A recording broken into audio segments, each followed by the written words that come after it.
നമ്മൾ ആലോചിക്ക്, സ്വർണവും വെള്ളിയൊക്കെ ഉള്ളവര് എത്ര സഹോദരിമാർ ഈ ശബ്ദം ശ്രവിക്കുന്നു, ഇനി എത്ര ആൾ കേൾക്കും? സ്വർണവും വെള്ളി അവരെടുത്തുള്ളത്.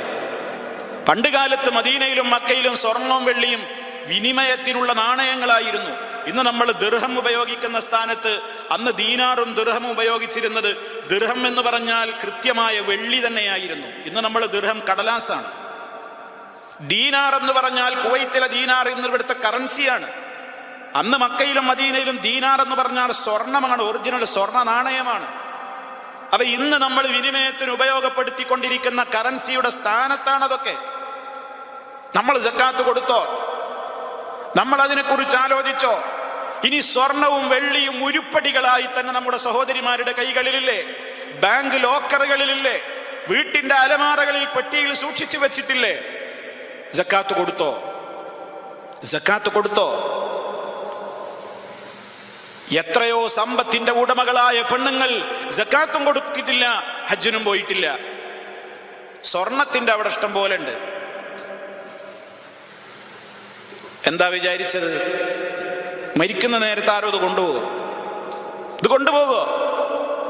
നമ്മളെ ബോഡിയിലുള്ള ഒരു പണത്തൂക്കം മിന്നുന്ന പൊന്നുണ്ടെങ്കിൽ മയ്യത്ത് കുളിപ്പിക്കുന്ന വ്യക്തിയതാ കത്രിക ഉപയോഗപ്പെടുത്തിയിട്ട് അതങ്ങ് കഷ്ണിച്ച് അതേ ചീർത്ത് വീർത്ത വിരലിൽ നിന്നാണ് ഊരിയിട്ട് കിട്ടുന്നില്ലെന്ന് വന്നാൽ പോലും 1 ഗ്രാം സ്വർണവും വെള്ളിയും ഖബറിലേക്ക് പോകൂല. അതെങ്ങനെയാണോ പൊട്ടിച്ചെടുക്കാൻ കഴിയുക എങ്കിൽ അങ്ങനെ കത്രിക കൊണ്ടെങ്കിലും മുറിച്ചെടുത്തിട്ടേ മയ്യത്ത് കുളിപ്പിക്കുകയുള്ളൂ സഹോദരിമാരെ. ഇത് കൊണ്ടുപോകുന്നില്ല, ഇതാരും കൊണ്ടുപോകില്ല. എത്ര കാലമായിട്ട് കൂട്ടി വെക്കുന്നുണ്ടാവുന്നറിയോ? സക്കാത്ത് കൊടുത്തിട്ടുണ്ടാവില്ല. കണക്ക് പറഞ്ഞ് സക്കാത്ത് കൊടുക്കുന്ന പെണ്ണുങ്ങൾ എത്ര ആളാണ് ലോകത്ത്? അല്ലെങ്കിൽ അവരെ നിയന്ത്രിക്കുന്ന ആണുങ്ങൾ എത്രയാ ലോകത്തുള്ളത്? പൊന്നിന്റെ സക്കാത്ത് കൃത്യമായി നോക്കണം. വെള്ളി ഇന്ന് അങ്ങനല്ല. പണ്ടൊക്കെയാണ് വെള്ളി അരഞ്ഞാണ്, അതൊക്കെ എടുത്തുപോയി. വെള്ളിയായിട്ട് അധിക ആളുകളുടെയും കൈകളില്ല. പക്ഷെ സ്വർണമുണ്ട്. 100ഉം 200ഉം 500ഉം കിലോ കണക്കിന് പൊന്നുകളുണ്ട്. ബാപ്പ കൊടുത്തതാണ്. ആരാ ഉടമ? തന്റെ കയ്യിലെത്തിയ 1-ാം തീയതി മുതൽ ഹിജ്റ വർഷം 1 വർഷം തികയുന്ന ഡേറ്റ് ആയി കഴിഞ്ഞാൽ 1 കൊല്ലം പൂർത്തിയായ മുതലാണത്. അതേ 100 പവനുണ്ടെങ്കിൽ 2.5 പവൻ തൻ്റേതല്ല. അത് കൊടുക്കാതെ എത്ര കൊല്ലം കൂട്ടിവെച്ചിട്ടുണ്ടോ? നബി സല്ലല്ലാഹു അലൈഹി വസല്ലം പറയാണ്, അതേ മാമിൻ സാഹിബി ദഹബിൻ വലാ ഫില്ലത്തിൻ ലാ യുഅദ്ദി മിൻഹാ ഹഖ്ഖഹാ ഇല്ലാ ഇദാ കാന യൗമുൽ ഖിയാമത്തി സുഫിഹത് ലഹു സഫായുഹു മിൻ നാർ ഫഉഹ്മി അലൈഹാ ഫീ നാരി ജഹന്നമ ഫയുക്വാ ബിഹാ ജബ്ഹതുഹു വജൻബുഹു വളഹ്റുഹു. ആയത്തിൽ പറഞ്ഞ അതേ കാര്യം തന്നെ ഹദീസിലും നമുക്ക് കാണാം. അതങ്ങ് പ്ലേറ്റിന്റെ പരുവത്തിലാക്കിയിട്ട് ലോഹത്തകിടുകളാക്കി മാറ്റുകയാണ് ആ സമ്പത്ത് മുഴുവനും. എന്നിട്ടത് കത്തിയേളുന്ന നരകത്തിയിൽ വെച്ച് പൊള്ളിച്ചെടുത്തിട്ട്, ഓ മനുഷ്യ, നെറ്റിയിലും മുഖത്തും അതുപോലെ തന്നെ പാർശ്വഭാഗങ്ങളിലുമൊക്കെ അതുകൊണ്ട് വെച്ച് പൊള്ളിക്കുന്നു. വേദന കൊണ്ട് ആർത്തട്ടഹസിക്കുമ്പോൾ അത് കേൾക്കാൻ വരെ ആരും അവിടെയില്ല. കൂട്ടിവെച്ച മുതലാണ്. എത്ര കാലം കൊടുത്തു, എത്ര കാലം കൊടുക്കാതിരുന്നു? ഇതുവരെ കൊടുക്കാത്തവരുണ്ടോ?